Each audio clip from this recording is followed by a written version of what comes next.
Hi beautiful people, and welcome back to my channel. I'm Addie if you're new here, and sorry about my voice. I'm literally so sick and I hate to be that person who says sorry about my voice as well, because I know they sound so annoying. But I have gotten sick just because I was on a flight back from India to Sydney, and I'm back in Sydney now. That's why I have been so MIA, you guys. If you haven't seen my previous videos, I let you guys know that I was going on a trip away. So I was gone for 2 weeks, hence there were no videos from me. So I apologize, but I am so excited to be back and talking to you all. In terms of my trip, I had an amazing experience spending time with my family and also visiting Philippines and Hong Kong, which I had never visited before. So there was just a whirlwind of all different kinds of experiences, and I'm so grateful for it. If you guys keep up with my YouTube shorts, then you will see some vlogs flowing in, and I'm going through like the backlog of all the little clips that I've taken,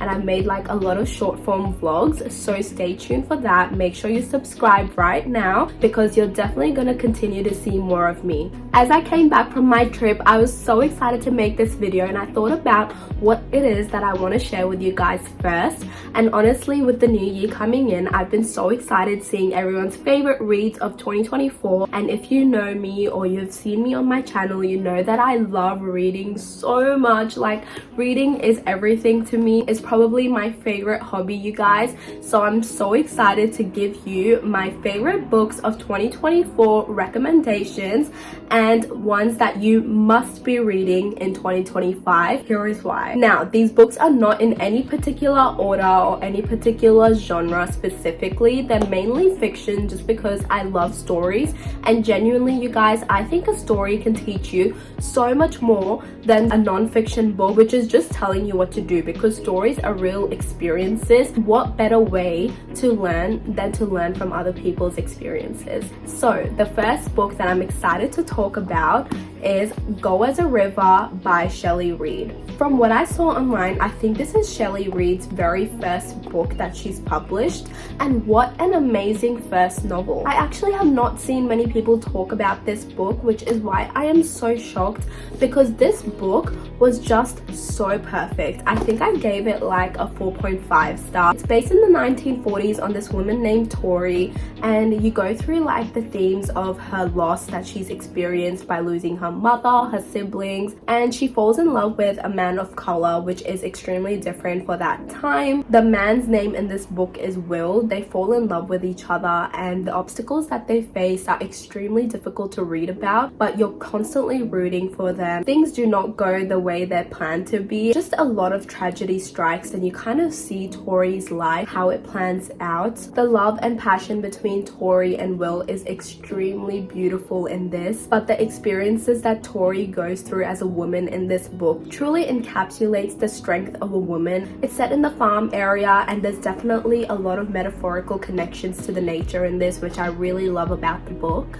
Other than the devastatingly beautiful story that Go as a River is, I think the way that it's written is extremely amazing, and some of the quotes from this book just literally stuck with me. Immediately as I started reading it, I saw the quotes and I was like, yes, this is the book for me. I'll read you guys a little paragraph from this book, which is honestly so cute. Like, how does one write like this? How does one live for 17 years without ever considering whether she is known? The idea had not previously occurred to me that someone could see into the heart of things, and there you'd be. I stood on the dusty flop house steps, feeling transparent, held up to the light in a way I never imagined before meeting Wilson Moon. Such a transparent, such a unique way of describing love, and I just fell in love with Shelley Reid's writing. I'm honestly so excited to read any other novels or stories that she publishes in the future. The next book on my list is actually a really popular one, and you guys probably recognize it from the cover straight away.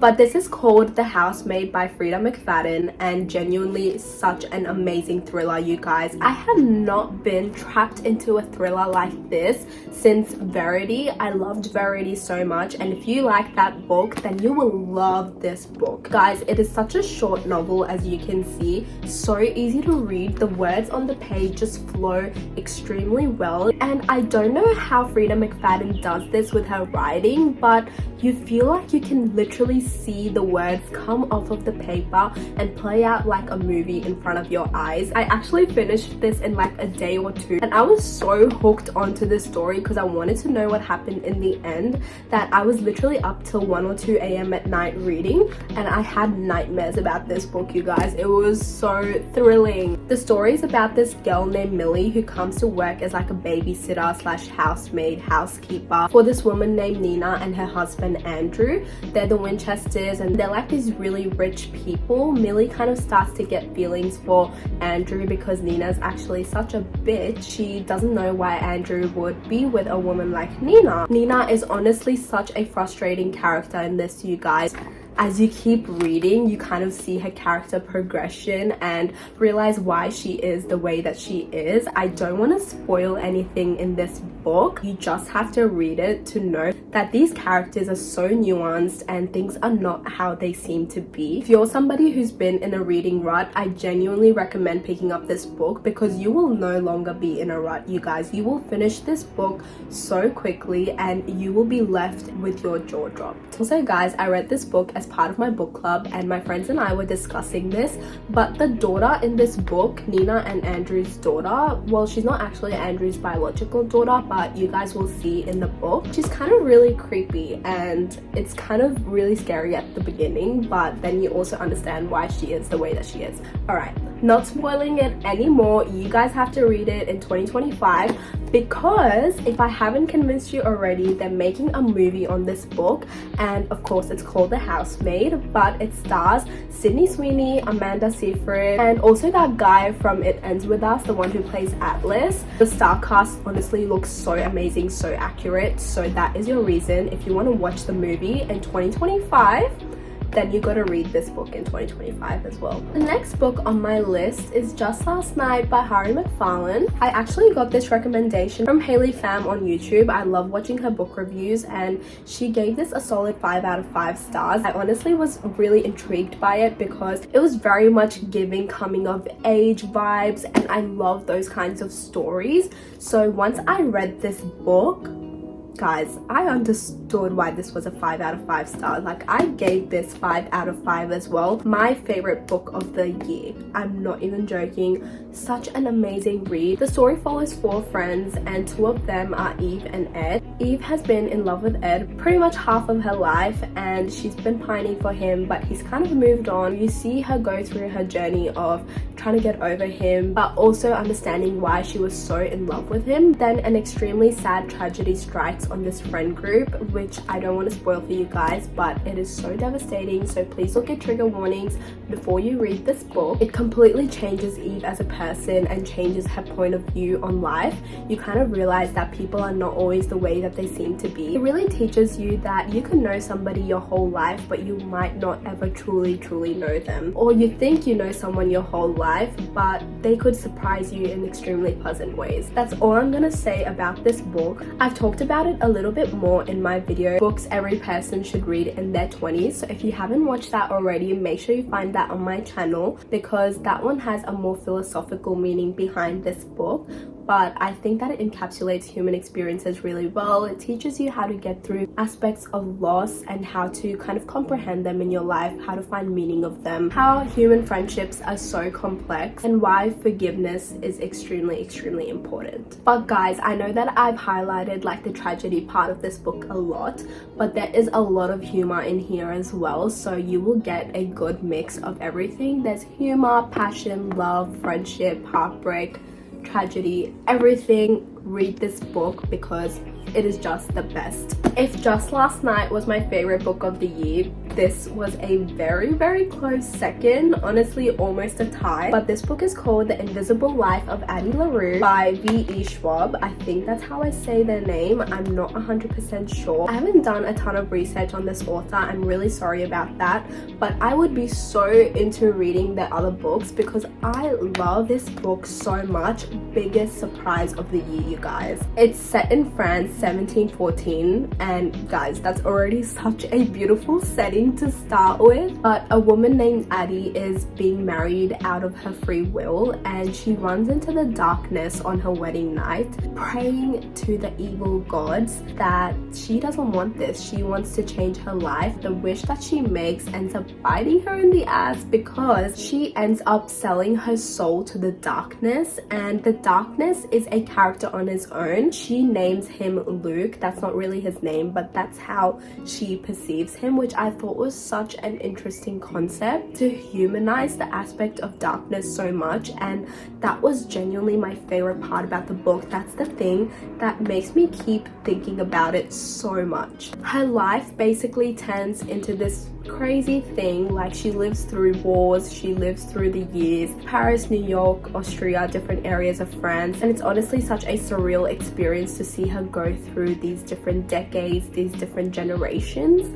I feel like this is the perfect description of Addie's life during that time. So begins the invisible life of Addie Laro, shadow muse of artists throughout history, forgotten friend, confidant, and lover, slipping away with the morning light. That is literally her life, you guys, and you don't realize how miserable that is until you step into Addie's shoes through this book. And that's another thing about this book. She cannot be photographed and she cannot be remembered. There's artworks that are made about her over the years, but there's shadows and silhouettes, and that's really all that's left of her throughout time. She's kind of this forgotten person until one day she meets a man named Henry, and he remembers her. He steps out of the room, comes back and sees her, and he remembers her, and she hasn't experienced that feeling of being remembered for 300 years. Then you find out why Henry remembers her. I thought that Addie and Luke as the darkness were my favorite characters in this, but Henry is such a gem in this as well, you guys. Like, there is no bad character in here, I'm telling you. This book is really thick and very small text, as you can see, so it's definitely more of a commitment, but I can guarantee you once you get through this book, you will not be the same.